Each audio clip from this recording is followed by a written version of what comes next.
अस्सलाम वालेकुम। Programme news lounge के साथ मैं हूं इरफाना सईद। प्रोग्राम का आगाज अल्लाह तबारक व तआला के बाबरकत नाम से बिस्मिल्लाहिर्रहमानिर्रहीम, और इसलिए भी कि जिन्हें इल्म अता फरमाया गया है वो यकीन करने कि ये आपके रब ही की तरफ से सरासर हक ही है, फिर वो उस पर ईमान लाएं और उनके दिल उसकी तरफ झुक जाएं। यकीनन अल्लाह ताला ईमानदारों को राह रास्त की तरफ राहबरी करने वाला है। ये सूरह हज की आयत नंबर 54 थी, जिसका तर्जुमा मैंने आपके सामने पेश किया है। बहुत सी अहम खबरें मेरे सामने हैं, उन्हें हिस्सा बनाएंगे। अशरफ गनी का बयान काबिल मुजम्मत है, किसी एक मुल्क को दहशतगर्दी का जिम्मेदार न ठहराया जाए, ये कहना है मुशीर खारजा सरताज अजीज का। मुशीर खारजा सरताज अजीज ने जो अशरफ गनी ने पाकिस्तान के खिलाफ जहर उगला, उस पर काफ़ी डिफेंसिव होकर काफ़ी डिफेंडिंग अंदाज में उन्होंने गुफ्तगू भी की, लेकिन मुशीर खारजा का ये भी कहना था कि अगर हालात को मद्देनजर रखा जाए अफगानिस्तान के, तो शायद किसी न किसी हद तक अफगानिस्तान का मौक़िफ़ अपनी जगह पर ठीक ही है, क्योंकि जिस किस्म के हालात और सूरत हाल से वो गुजर रहे हैं उसमें इस किस्म के रवैयों का परवरिश पाना या इस किस्म के रवैयों का परवान चढ़ना कुछ बैद नहीं है। क्या ये मौक़िफ़ मुशीर खारजा का हमारे तज्ज़ियाकारों की नज़र में मोतबर माना जाता है? इस पर हम बात करेंगे। मेरे साथ प्रोग्राम में शरीक गुफ्तगू होंगे सईद आसिफ साहब। सईद आसिफ साहब, मैं आपको खुशामदीद कहती हूँ और आपकी इजाज़त से मैं कुछ मज़ीद सुर्खियों को हिस्सा बनाना चाहूँगी प्रोग्राम का। वियना कन्वेंशन की धज्जियाँ उड़ा दी। भारत ने सरताज अजीज को प्रेस कॉन्फ्रेंस करने गोल्डन टेम्पल के दौरे से रोक दिया।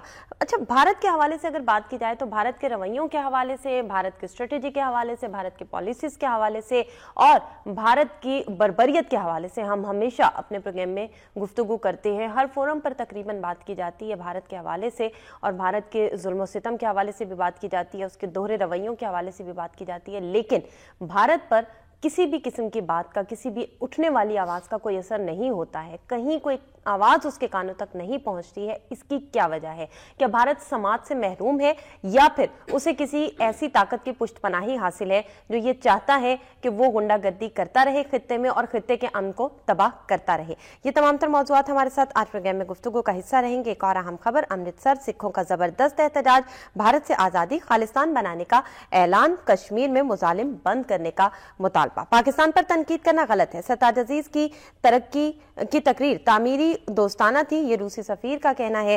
जबकि और भी बहुत सी अहम खबरें हैं। सियासत के मैदान से खासी गर्मा गर्म खबरें आ रही हैं। पाकिस्तान पीपल्स पार्टी पंजाब में खासी एक्टिव नजर आ रही है, बिलावल खासे सरगर्म नजर आ रहे हैं। ये तमाम तर मौज़ूआत हमारे साथ होंगे। सईद आसिफ साहब से गुफ्तगू का आगाज करेंगे। सईद आसिफ साहब, अशरफ गनी के बयान के हवाले से आप क्या कहते हैं? उन्होंने तो हमेशा की तरह पाकिस्तान के खिलाफ जहर उगला, लेकिन मुशीर खारजा के बयान के हवाले से आप क्या कहेंगे? वो ये कहते हैं कि जिस हालात में है इस वक्त अफगानिस्तान, उस हवाले से अगर देखा जाए तो ऐसा कुछ बुरा नहीं है अगर उन्होंने ये सब कहा है तो। बिस्मिल्लाहिर्रहमानिर्रहीम। हमें मेरा ख्याल सारा एनालाइज करना चाहिए ये जो हार्ट ऑफ एशिया कॉन्फ्रेंस के हवाले से इंडिया का जो रवैया रहा है।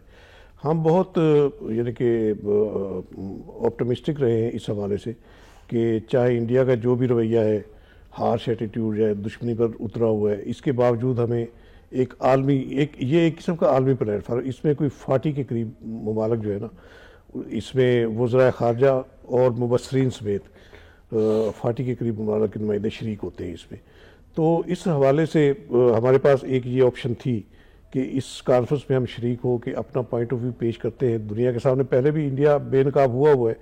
मज़ीद अगर हमारे वज़ीर ख़ारजा इंडिया के हवाले से जो अग्रेशन कर रहे हैं वो मकबूजा कश्मीर में, और जिस तरह फिर लाइन ऑफ कंट्रोल पर जिस तरह वो तसलसल के साथ फायरिंग और गोलाबारी का सिलसिला उन्हें शुरू कर रखा है, तो इस हवाले से हम दुनिया को मज़ीद उसका चेहरा जो है ना, घिनौना चेहरा जो है वो बेनकाब करके दिखा सकते हैं इस प्लेटफार्म पे। इस जज्बे के तहत पाकिस्तान ने फैसला किया था कि ये हमने मौका ज़ाया नहीं करना।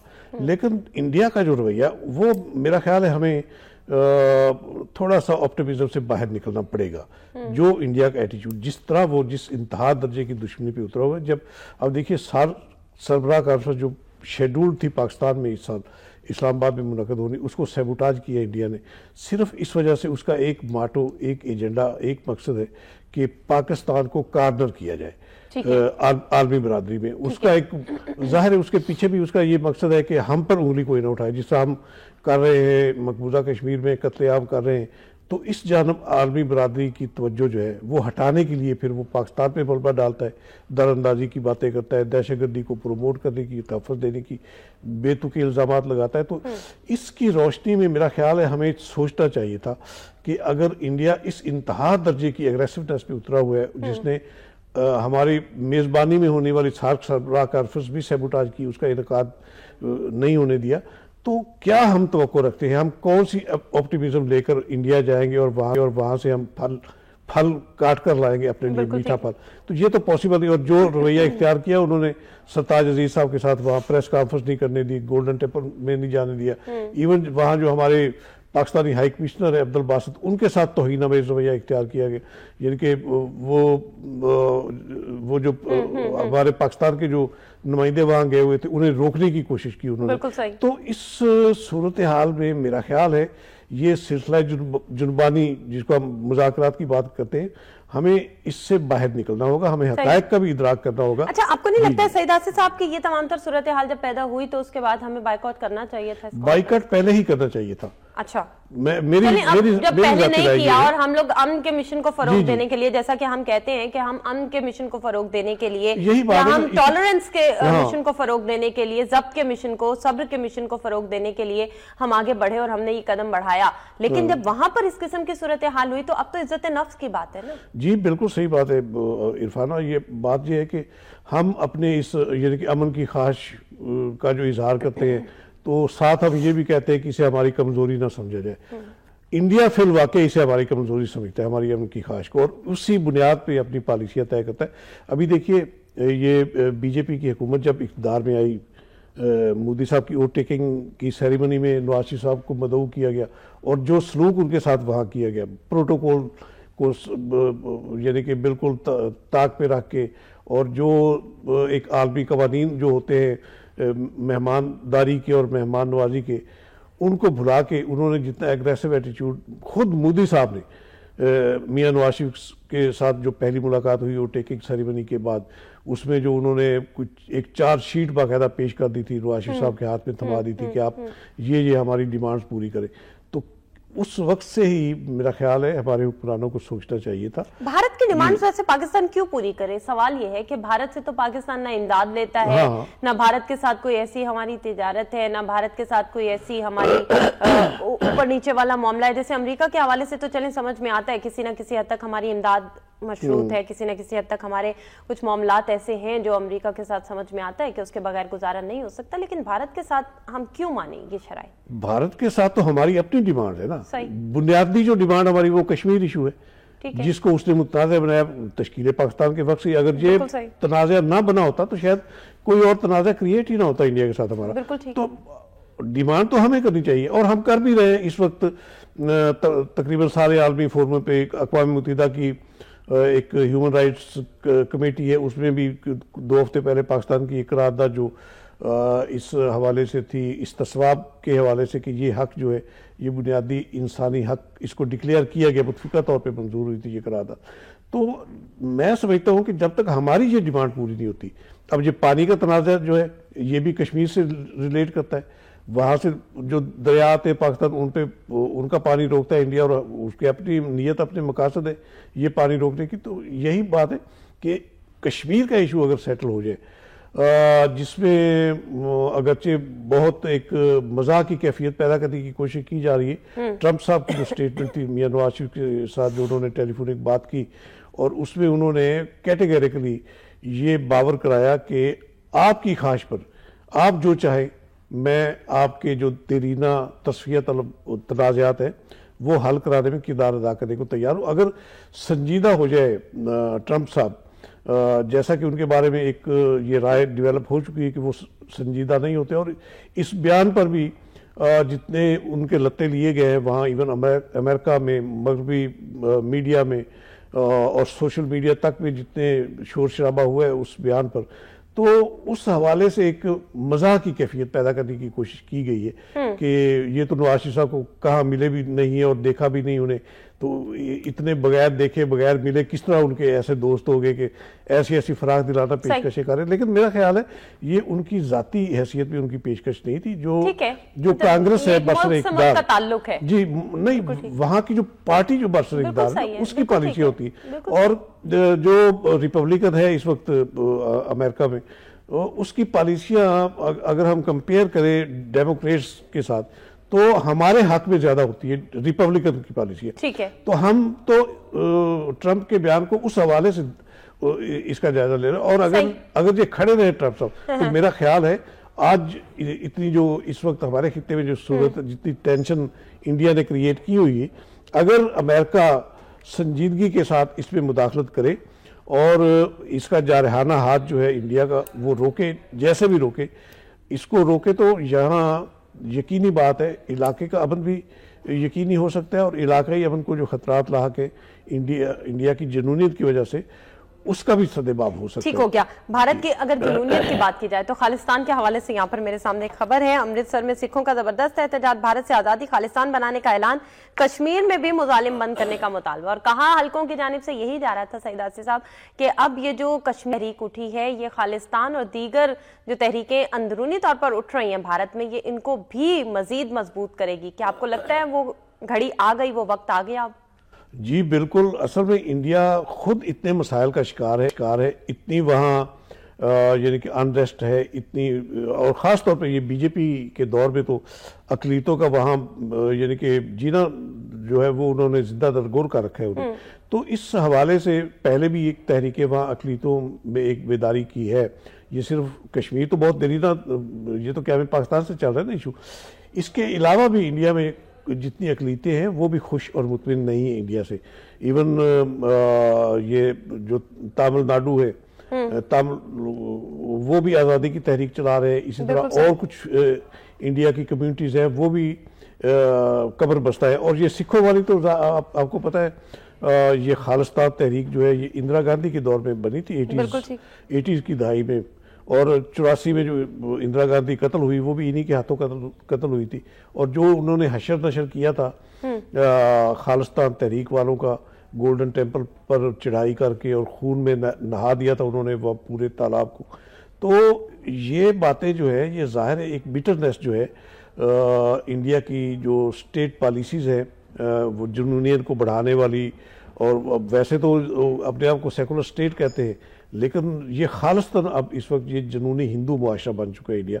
तो इसमें किसी और अक़लियत की गुज़र औक़ात बहुत मुश्किल है। पाकिस्तान का क़याम अगर अमल में आया था तो इसका पस मंज़र भी यही था उस वक्त कि इतना यानी कि तासुब का मुजाहरा किया जाता था मुस्लिम कम्यूनिटी के साथ, उन्हें इबादत की आज़ादी नहीं थी, नौकरी रोज़गार के दरवाजे बंद थे। तो उन्होंने उनमें जो फिर सोच पैदा हुई कि हमने अगर यानी कि आज़ादी की तहरीक अब चल रही है तो हम हिंदू से भी आज़ाद हो, अंग्रेज के साथ साथ हिंदू से भी आज़ाद हो। तो वो तहरीक कामयाब हुई। इसी तरह अब जितनी इस वक्त अनरेस्ट नजर आती है तो ये भी यकीनन मुझे इंडिया के सोवियत यूनियन की तरह ही हिस्से बखरे होते नजर आ रहे हैं अगर ये तहरीकें इसी तरह चलती रही। यही एक फियर है मोदी सरकार के दिल में कि अगर ये तहरीकें कामयाब होगी तो हमारी तो बकाई खत्म हो जाएगी। हम तो हमारा जो एजेंडा है तौसीफ पसंदी वाला, इस पूरे खित्ते पर गलबा पाने वाला, वो तो गारत हो जाएगा। तो इस वजह से ये इन्होंने टारगेट किया, फोकस किया। और आपको लगता है कि पूरे खित्ते पर इस तरह से काबू पाया जा सकता है या पूरे खित्ते पर इस तरह से गलबा हासिल किया जा सकता है जिस तरह भारत चाह रहा है? बजोरे शमशीर कभी गलबा हासिल होता है? अगर उसकी ये ख्वाहिश पूरा होना होती तो पाकिस्तान का क्या ही अमल में ना आता। पाकिस्तान उसकी कोख में से जन्म लिया है पाकिस्तान में।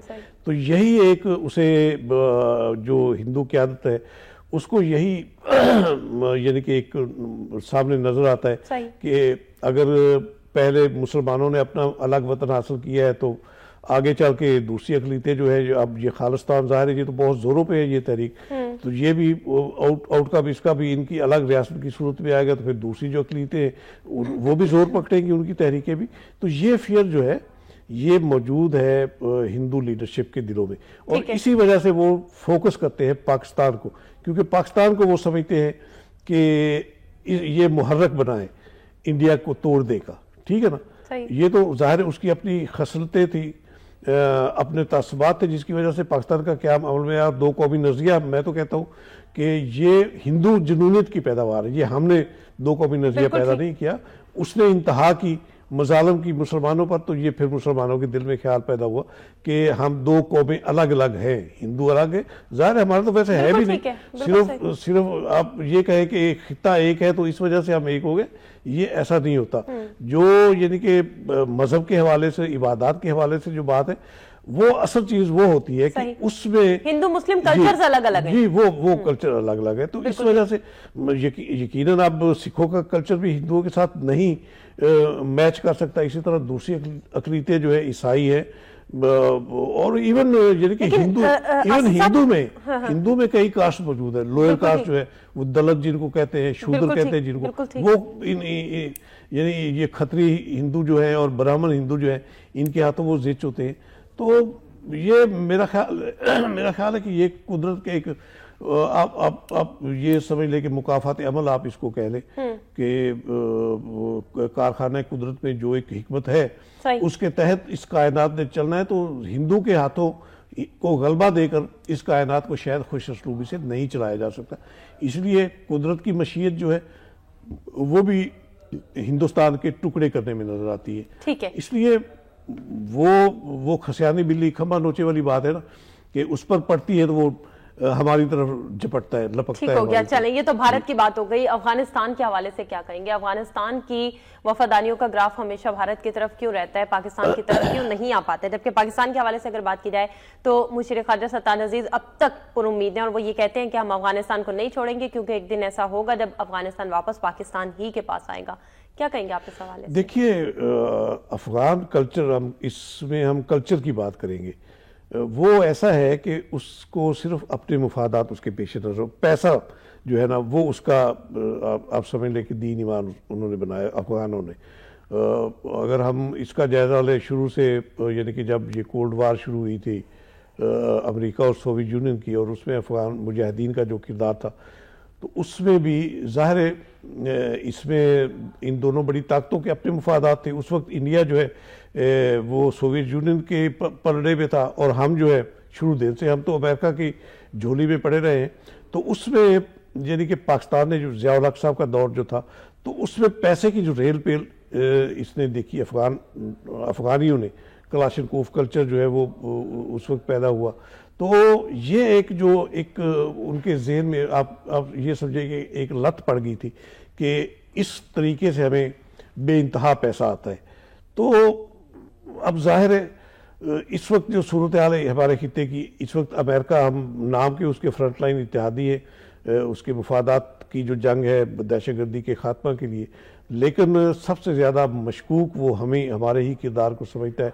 और अफगानिस्तान जो गढ़ है दहशतगर्दी का, उसके बारे में यानी कि हमसे डिमांड की जाती है कि आप ये दारदारी रोकें। यही जुबान इंडिया की है।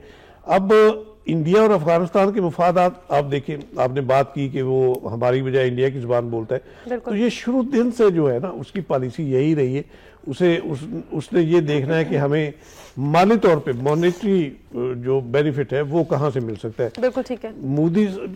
मोदी हुकूमत ने उन्हें चकमा दिया हुआ है। एक चाबहार पोर्ट जो बनी थी इधर ईरान में, इन्होंने बनवाई हमारी ग्वादर पोर्ट को सैबोटाज करने के लिए। वो तो अच्छा हुआ कि ईरान को खुद समझ आ गई कि ये एक ट्रैप है, तो वो हमारी तरफ मायल हो गया इंडिया की बजाय। तो लेकिन उस वक्त यानी कि अशरफ गनी साहब जब इलेक्ट हुए हैं, एक शुरू में पहले 1-2 महीने फिजा ऐसी थी कि हमें थोड़ा सा यकीन आने लगा था कि अब पाकिस्तान और अफगानिस्तान के ताल्लुकात जो कशीदगी शुरू दिन से चल रही है वो शायद छट जाएगी और ताल्लुकात बेहतर हो जाएंगे। आपस में इनकी कोऑर्डिनेशन भी हुई। अशरफ गनी साहब यहाँ GHQ का भी दौरा किया उन्होंने, और दहशतगर्दी के हवाले से उन्हें बड़ी यानी कि प्रॉपर ब्रीफिंग भी दी गई। उसके बाद ये तय पाया था कि अफगानिस्तान के जो महफूज ठिकाने हैं दहशतगर्दों के, उनके खिलाफ ये ऑपरेशन करेंगे। शुरू के 2-4 हफ्तों में इन्होंने किए भी ऑपरेशन वहाँ, ठीक है। लेकिन उसके बाद फिर जो इंडिया के मुफादात जो है वो आड़े आए और उन्होंने ट्रैप किया इसे अशरफ गनी साहब को दिल्ली बुलवा के मुआहदे साइन किए इनके साथ। तो उस वही बात के इधर लालच ज़्यादा हो गया अशरफ गनी साहब का। तो अब जो सूरत हाल है, देखिए हार्ट ऑफ एशिया कॉन्फ्रेंस जो है जिसका इनेकाद हुआ, इसका बुनियादी मकसद हार्ट ऑफ एशिया अफगानिस्तान को कहा गया है, ठीक है ना, कि एशिया का दिल है ये। इसमें हमें अमन को बहाल करना है, मुस्तकिल क्या में अमन जो है उसकी कोशिश करनी है। तो ये तो मेरा ख्याल अशरफ गनी साहब के सोचने की बात है कि यानी कि ये इसका मुहर्रक पाकिस्तान था इस कॉन्फ्रेंस का। इसमें अगरचे अब अमेरिका भी है, ऑब्जर्वर है, चाइना भी है, तुर्की भी है, रूस भी है, दूसरे खिते के सारे ममालिक इसमें शामिल हैं। तो लेकिन मुहर्रक इसका पाकिस्तान था, और हमारा जो मकसद था ज़ाहिर है एक अफ़गानिस्तान में जो अनरेस्ट थी उसकी वजह से हमारे मुल्क में भी अनरेस्ट थी और दहशतदार आई थी। तो हमारा ज़ाहिर है फिर ये मुफाद इस हवाले से इसके साथ वाबस्ता हुआ कि अफगानिस्तान में अगर अमन कायम हो जाता है तो हमारे खित्ते में भी अमन हो जाएगा। खित्ते का मुफाद सिर्फ पाकिस्तान को बल्कि पूरी दुनिया के हवाले से अगर बात की जाए तो ये मुफाद सिर्फ पाकिस्तान ही को क्यों अजीज है? कोई दूसरा मुल्क इसके बारे में क्यों नहीं सोचता है? क्या मुफाद का वहां अफगानिस्तान नहीं है? हमेशा पाकिस्तान को वो दहशतगर्दी का इल्जाम देके या दहशतगर्दों के पुष्पनाही करने का इल्जाम देके वो अपने तरफ से जो है वो बरी जिम्मा हो जाता है। क्या आपको नहीं लगता है कि ये तमाम ममालिक की जिम्मेदारी है कि दहशतगर्दी के खिलाफ इक़दाम? देखिए, ये हार्ट ऑफ एशिया कॉन्फ्रेंस इसीलिए तश्कील पाई है ना कि तमाम ममालिक वहां बैठकर एक प्लेटफॉर्म पर बैठकर, और उन तमाम ममालिक के सामने अगर कोई मुल्क पाकिस्तान को गलत साबित करने की कोशिश करता है या पाकिस्तान को गलत साबित कर देता है तो क्या आपको लगता है कि हमारा मकसद पूरा होता है वहां जाने का? कभी गलत साबित कर नहीं सकता, ये इल्जाम तराशी से तो गलत साबित नहीं ना होते। ठीक है, जब तक कोई ठोस प्रूफ ना हो। ठीक है, और ठोस प्रूफ जो है वो तो हमारे पास है, इनकी एग्रेशन के इधर से ही आते हैं ना दहशतगर्द सारे। अफगानिस्तान से इंडिया जो है तरबियत देता है उन्हें, इंडिया की एजेंसी राज जो है वो अफगानिस्तान की सरजमीन पर दहशतगर्दों को तरबियत देकर फिर बॉर्डर क्रॉस कराते हैं और यहाँ दहशतगर्दी होती है। ये तो ठोस सबूत मौजूद है। कलभूषण जो गिरफ्तार हुआ, इनका इंडिया का जासूस, उसने जो इंकशाफात किए, फिर इंडियन एम्बेसी में जो 7-8 इन्होंने अपने जासूस रखे हुए थे रा के, तो ये तो सारा पूरी दुनिया को इल्म है इसका। अब देखिए, आपने बात की कि हमारा ही क्यों मुफाद है यहाँ। हमारा मुफाद इसलिए है कि हमें इंडिया की शक्ल में बहुत मकार दुश्मन का सामना है, वो कोई मौका हाथ से जाने नहीं देता। बिल्कुल सही। अब ये दहशतगर्दी जो है, जिस तरह अब देखिए ना, इसमें भी हार्ट ऑफ एशिया का, हालांकि इसमें तो बात होनी चाहिए थी ना कि हमने क्या पैरामीटर्स तय करने, जो यानी ये कुछ 6 महीने पहले यही कॉन्फ्रेंस इस्लामाबाद में हुई थी, उस कॉन्फ्रेंस में ही तय पाया था कि अगली कॉन्फ्रेंस अमृतसर में होनी है। बिल्कुल ठीक। तो ये अगर कोऑर्डिनेशन के साथ इस कॉन्फ्रेंस को कामयाब कराने की कोशिश करे, बजाय इसके कि इल्जामात की बौछार करे और बेसरोपा इल्जामात पाकिस्तान पे लगाए जाए, तो इससे मामला सुलझने की बजाय मजीद उलझेगा। हमारा मुफाद इसमें जाहिर है यही है कि इंडिया जो है वो हमारी हर कमजोरी पे नजर रखता है। ठीक है, ठीक है ना? तो इसका तोड़ करने के लिए यहाँ क़याम अमन जरूरी है, इसलिए हमारा मुफाद इस पे। यहाँ अमन होगा तो इंडिया को साजिश करने का मौका नहीं मिलेगा। ठीक हो गया। आजकल रूस पाकिस्तान के मौक़िफ़ की हर जगह पर हिमायत करता हुआ नजर आ रहा है। कि आपको लगता है कि एक मरतबा फिर से, जैसे अब इस वक्त जो अगर मजमूई तौर पर सूरत हाल हम देखें तो भारत के पीछे है अमेरिका का हाथ, और अमेरिका वो जो हमारे पीछे कभी हुआ करता था और हमारे लिए बहुत कुछ करने का दावा किया करता था, आजकल भारत के पीछे खड़ा नजर आ रहा है। आपको लगता है कि अब रूस के जो वफादारियों का ग्राफ हमारी तरफ नजर आ रहा है या उसकी तवज्जो हमारी तरफ है, वो कहीं ना कहीं अपने मुफादात की खातिर और पाकिस्तान एक मरतबा फिर से इस्तेमाल नहीं होगा? बस ये आप अब देख लीजिए, ऐसे कोई शायद वो कुछ सर्कल जो है वो चेंज हुआ है इसमें, यानी कि जो हमारे मुफादात रूस के साथ हो गए, इंडिया के मुफादात अमेरिका के साथ हो गए, हालांकि इससे पहले उलट था मामला। तो मेरा ख्याल है इस वक्त जो है ना सिचुएशन, मुझे लगता है ऐसे है कि अमेरिका और इंडिया जो है ये दोनों अगर इसी तरह जुनूनियत रही इनमें, मुझे तो है कि अब जो नई हुकूमत आ रही है वो मामला को संभालेगी। इंडिया के साथ इस हद तक वो नहीं जाएगी जिस हद तक ओबामा के दौरे हुकूमत में नज़र आता था। तो इसमें जाहिर है अब अगर कल को ऐसी कोई फिजा बनती है कि इंडिया और अमेरिका इसके गठजोड़ की वजह से यहाँ इस खित्ते में मज़ीद इंतशार पैदा होता है, तो फिर इस सिचुएशन से मीट करने के लिए पाकिस्तान, चाइना, रशिया, ईरान और तुर्की, सही, ये मुमालिक अगर इकट्ठे हो जाए तो मेरा ख्याल है इनकी दाल नहीं गलने वाली फिर इंडिया और अमेरिका की। इसलिए हमारा मुफाद अब ज्यादा रूस के साथ हमारी जंगें मशकें भी हो चुकी है। बिल्कुल ठीक है। उसका भी यही मकसद था कि एक स्ट्रेंथन जो है दिफाई, उधर तुर्की के साथ हालात बेहतर हो रहे हैं, उधर ईरान हमें ये कह रहा है कि ईरान भी आपके साथ चलने के लिए तैयार हूं। और इसमें मेरा ख्याल है अफगानिस्तान बहुत बड़ी गलती कर रहा है। अगर सिर्फ यानी कि एक पैसे के लालच में वो इंडिया की तरफ झुक रहा है तो वो अपना नुकसान करेगा। इसमें तबाही है अफगानिस्तान की। अब तो हवाई रूट भी बनेंगे, हाँ देखे ना, भारत और अफगानिस्तान के दरमियान असल जो हार्ट ऑफ एशिया कॉन्फ्रेंस का जो मकसद है, मेरे ख्याल उसके साथ रहना चाहिए अफगानिस्तान को। वो अफगानिस्तान में क्या में अमन के लिए ही तो ये कॉन्फ्रेंस बनी हुई है। अगर आप इसको भी सैबोटाज कर रहे हैं तो फिर तो आपके मकासद और एजेंडा कुछ और है। फिर आप इंडिया के हाथों पपट बनकर इस खिते की भी तबाही का बायस बनेंगे और आलमी तबाही की नौबत भी लाएंगे फिर आप। तो इसलिए मेरा ख्याल है अगर अशरफ गनी साहब अपने यानी कि जो एक लत पड़ी अफगान कौम को उससे बाहर निकाल लें अफगान कौम को, और कोई गैरत हमीयत वाली बात भी एक मुस्लिम मुल्क की हैसियत से एक जो हमारा एक फलसफा होता है कि मुस्लिम ब्रदरहुड जो है बिल्कुल उसके तहत अगर हम एक दूसरे के साथ ताउन करें तो मेरा ख्याल है कि अगर मैं समझता हूँ कि सिर्फ पाकिस्तान और अफगानिस्तान अगर यकसू हो जाए दहशतगर्दी के खात्मे के लिए तो किसी और की ज़रूरत ही नहीं पड़ेगी हमें किसी की मदद लेने की। इसलिए मेरा ख्याल है अशरफ गनी साहब को और दूसरी अब शायद अब्दुल्ला पाकिस्तान आ रहे हैं पाकिस्तान के दौरे पर, इनके जो चीफ एग्जीक्यूटिव है, तो अल्लाह करे कि हालात कुछ बेहतर हो जाए। लेकिन जिस तरह इंडिया ने जकड़ा हुआ है अफगानिस्तान को, तो नहीं है कि हालात शायद नॉर्मलाइज होंगे। फिर वो जाहिर फिर माइट इज राइट वाली बात है, फिर ठीक है जिसका जोर चलेगा वो फिर चलाएगा जोर अपना। ठीक है, बिल्कुल ठीक हो गया। चलिए कुछ पाकिस्तान के अंदरूनी मामलात की बात करते हैं और अंदरूनी सियासत की बात करते हैं। पाकिस्तानी सियासत के हवाले से आप क्या कहेंगे, क्या नजर आ रहा है? पाकिस्तानी सियासत अब इंतखाबात की सियासत शुरू हो गई। अच्छा, देखिए ना नेक्स्ट ईयर अब बिलावल साहब का दावा कि जी 2018 के वजीर आजम वो खैर अपना वजीर आजम उन्हें हक में जाना में वो दावा करने में एक पार्टी को हेड कर रहे हैं, तो उनकी पार्टी अगर इंतखाबी अमल में आती है और अच्छे तरीके से ऑर्गेनाइज होकर इंतखाबी कैंपेन चलाते हैं तो जाहिर है वो पार्टी हेड है।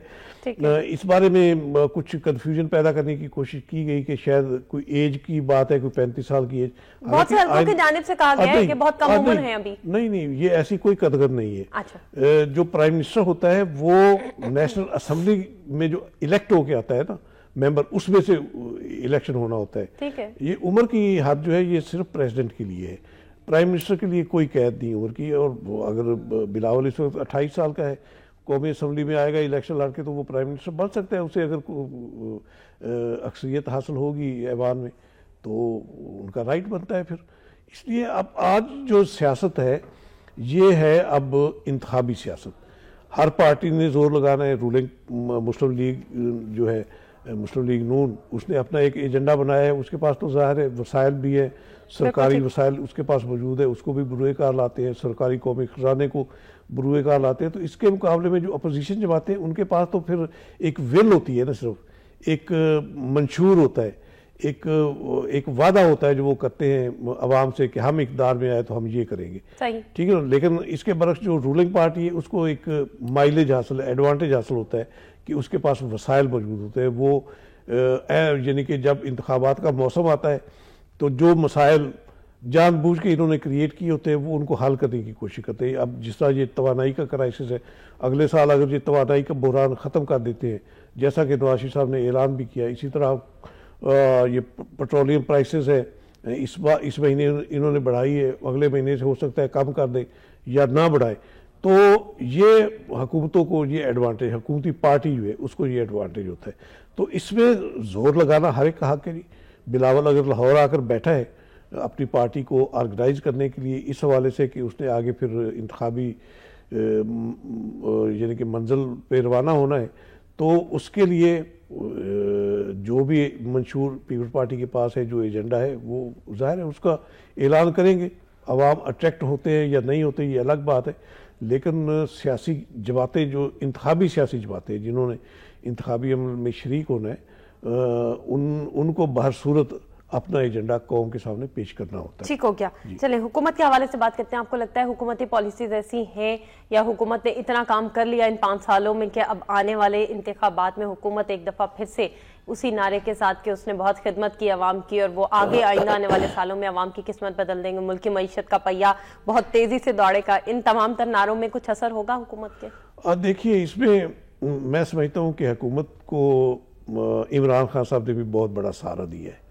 अच्छा जी, इस हवाले से ये तो वो खुर्शीद शाह साहब वाली बात होगी, मतलब आप उनके बयान से बात करते हैं। हम हालात का उन्होंने हमेशा यही बात की है कि मजबूत किया उन्होंने बजाय कमजोर करने के हुकूमत को। किया ये अफरा तफरी की सियासत ना करे, उनको फ्री हैंड दे हुकूमत को, और हुकूमत कोई गुड्स डिलीवर ना कर सके फ्री हैंड होने के बावजूद अवाम की तवक्कुआत पर पूरी ना उतर सके तो जाहिर है फिर अवाम का जो इत्मीनान है वो उठ जाता है फिर रूलिंग पार्टी। इन्होंने अब ये किया कि हर महीने 2 महीने बाद इन्होंने इंतशार की सियासत शुरू कर दी, जिससे उन्हें एक एडवांटेज ये हुआ कि वो कहने में ये अब हक में जाना बोलते हैं कि हमें तो काम ही नहीं करने दिया जाता, हम क्या करें फिर।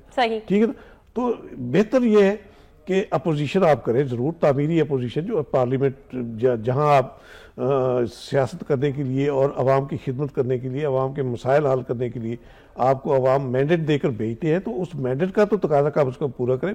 पार्लियामेंट में बैठे तो सही आकर पार्लियामेंट में अपना किरदार अदा करें।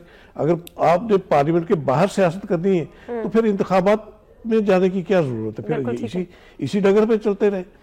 जिन्होंने फिर इंतखाबात की सियासत करनी है वो पार्लियामेंट में बैठकर अपने मामला सेटल करते रहेंगे। तो पीपल्स पार्टी को भी अब यही जो है ना, जिस तरह यानी कि एक हजीमत उठाई पीपल्स पार्टी ने 2013 के इंतखाबात पे, अब इमरान खान की गलतियों की वजह से पीपल्स पार्टी को भी एक हौसला मिला है कि उसके सामने भी अब एक रास्ता जो सियासत का है वो हमवार हो रहा है, क्योंकि जो अग्रेसिवनेस की सियासत है उसको तो अवाम ने मुस्तरद कर दिया। ठीक है, अब मुतबादल जो है पीपल्स पार्टी अपोजिशन का वो खुद को साबित कर रही है। ठीक है ना, तो इसी तरह वो अपने मंशूर को आगे लेकर बढ़ती रही, तो यानी कि पॉसिबिलिटीज है 2018 के इंतखाबात में कौम का मैंडेट मिल भी सकता है उस पार्टी। बिल्कुल ठीक हो गया। चलिए डॉक्टर ताहिरुल कादरी के हवाले से कुछ बात करते हैं। डॉक्टर ताहिरुल कादरी कहते हैं कि कराची ऑपरेशन कामयाब बनाने के लिए पंजाब में कार्रवाई जरूरी है। कतरी शहजादे ने हुक्मरानों की करप्शन साबित कर दी। क्या लगता है आपको, कतरी शहजादे से, उनके आने से, उनके विजिट से, उनके तोहफे तहाइफ से साबित होता है करप्शन का कोई मामला? ये ताहिरुल कादरी साहब शहजादों से कम है। अच्छा इनके अपने मामला देखिए कैसे कैसे मौके पे पाकिस्तान के दौरे पर तशरीफ लाते हैं। ये हमारे शहरी तो है नहीं, कनाडा के शहरी है, और वहां से जो एजेंडा लेकर आता है, इनका असल एजेंडा अफरा तफरी का तो इनका है। ठीक है, जो यानी कि जिनकी ना पार्लियामेंट में नुमाइंदगी है ना अवाम में नुमाइंदगी है, इनके तो जो मदारस है उनके जो वहाँ जो यानी कि जेर तालीम होते हैं वो इनके कारकुन है सारे। तो उसके जोर पे ये समझते हैं कि हमने पूरे तस्खीर कर लेता है पूरे पाकिस्तान को, तो ये पॉसिबल नहीं है। इनका जो मुझे नजर आता है एक मुफादाती एजेंडा, खालिस्तान मुफादाती एजेंडा होता है, यानी कि वही अफरा तफरी वाला के हमने चलने नहीं देना, और इसमें फिर ब्लैक मेलिंग की पोजीशन में होते हैं। फिर हुक्मरान जान नजर नहीं आती। नहीं सवाल पैदा नहीं होता। इसमें फिर हुक्मरान जो है इनसे खुलासी हासिल करने के लिए इनके साथ फिर बार्गेनिंग करते हैं कि आप यही आप देख ले, इनके जो शहीद हुए 15-16 वर्कर बेचारे, उनका किस तरह सौदा इन्होंने किया है उन कुर्बानियों का। यानी 2-3 बार उसके बाद आ चुके अलामा साहब, आते हैं फिर वापस चले जाते हैं। या तो आप बैठे रहे या परमानेंट बैठ जाए, फिर या ऑर्गेनाइज करें अपनी पार्टी को। अवामी तहरीक जो एक सियासी पार्टी, ठीक है ना, आपने बनाई है पार्टी, इंतखाबात में आप उस पार्टी को इंतखाबात में भी लेकर नहीं जाते और फिर यहाँ सियासत करते हैं।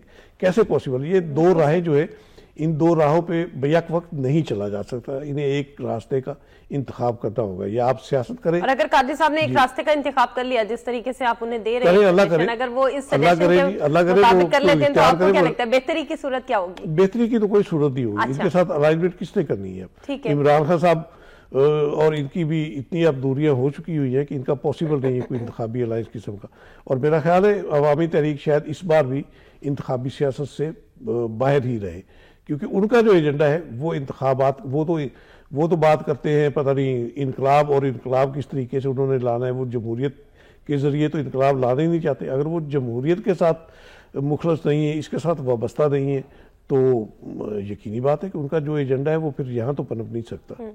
बिल्कुल ठीक है। अच्छा, एजेंडा तो उनका नहीं चल सकता है, लेकिन क्या आपको लगता है कि 2018 में ये जो पार्टियों की इस इलेक्शन में देखा गया कि एक सूबे के हवाले से अगर हम देखें, बात करें, तो एक सूबाई सी सियासत सामने आई है, कोई मुल्की सियासत या वफाकी जमात, बहैसियत वफाकी जमात कोई भी पार्टी उभरती हुई नजर नहीं आई। क्या आपको लगता है कि 2018 में ये कुछ सूरत हाल बदलेगी? ये इरफाना, ये हमारा अलमिया है हमारी सियासत का। ये बहुत एक डिबेटेबल ये मौजूद जो है ना, कि पार्टियां सुकड़ रही हैं, सूबों को छोड़ के इलाकों की सतह पर आ रही। सही। इसमें देखिए कबाते, ये मैं तो समझता हूँ कि ये हमारे ये इंतखाबी सिस्टम जो है उसी में कबाते हैं। यहाँ सियासी जमातों ने कुछ शख्सियात को अपनी मजबूरियाँ बनाया, इलेक्टेबल जिसको कहते हैं कि ये इस शख्सियत का इस इलाके में असर और रसूख है तो इसको टिकट दे दो तो हमें एडवांटेज हो जाएगा। ये कोई जमहूरियत नहीं है मेरा ख्याल, कोई अवाम की खिदमत नहीं है, ये सिर्फ अपने आदात वो देखते हैं। और वो इलेक्टेबल कैसे होते हैं, यही कौमी सरकारी वसाइल, एक बार असम्बली का मेंबर इलेक्ट हो गया और उसके बाद वो जो यानी कि अपने आंगन भरते हैं करप्शन करके और किक बैक्स लेकर और फलां करके, उनके माटो ही यही होता है कि हमने इस इलेक्शन में इतना पैसा लगाया है, उससे डबल और 3 गुना हमने वसूलना है, और वो वसूलते हैं। तो ये इस तरह ये इलेक्टेबल हो जाते हैं, मजबूरियां बन जाते हैं फिर हर पार्टी की। मेरा ख्याल है पार्टियों के लिए भी ये एक कथारसिस का अमल अपने सफ़ों में शुरू करना चाहिए। अगर कोई पार्टी ये समझती है कि उसने अवाम की नुमाइंदगी करनी है, तो उसे फिल वाक़या अवाम की नुमाइंदगी करनी चाहिए, अवाम में से अपने कैंडिडेट लेकर आने। बिल्कुल ठीक है, बहुत शुक्रिया सईद आसिफ साहब प्रोग्राम में तशरीफ लाने के। नाज़रीन, जैसे अभी सईद आसिफ साहब ने फरमाया कि अगर कोई पार्टी ये चाहती है कि वो अवाम की नुमाइंदा पार्टी बने, तो फिर उसे अवाम की सही मानों में नुमाइंदगी करनी चाहिए और अवामी जज्बात की ही तर्जुमानी करनी चाहिए है। और अवामी जज्बात की अगर बात की जाए तो वो शायद से ज्यादा और कुछ नहीं हो सकते हैं कि जो भी पॉलिसी बने वो मुल्क के मुफाद के लिए बने और अवाम दोस्त बने। इरफाना सईद को दीजिए इजाजत, अल्लाह निगहबान।